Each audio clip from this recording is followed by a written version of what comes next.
Сегодня же Вячеслав Битаров провел заседание оперштаба. О состоянии пациентов доложили главврачи лечебных учреждений. Предметом пристального внимания стало и расширение коечного фонда РКБ. Эти мероприятия ведутся, одновременно устанавливается подача кислорода. Сформирован кадровый резерв. Это 569 медицинских работников. Из них 248 врачей, направленные в Республиканскую клиническую больницу скорой медицинской помощи, 181 в Республиканскую клиническую больницу и 132 специалиста находятся в распоряжении службы скорой помощи.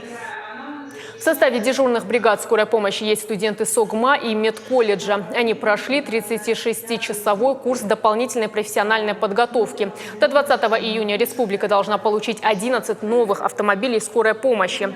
Обсудили организацию своевременной медпомощи в сельских районах. Пригородному и Дегорскому Министерство промышленности и транспорта дополнительно выделит 4 автомобиля. Министерству здравоохранения, главным врачам районных больниц и поликлиник поручено взять под жесткий контроль все вопросы, связанные с качеством лечения на дому граждан, которые выписаны из стационара.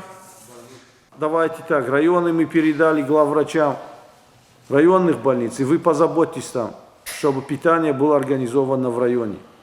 Если у вас какие-то проблемы есть, обратитесь к главам районов, они вам помогут. Не так много у вас там.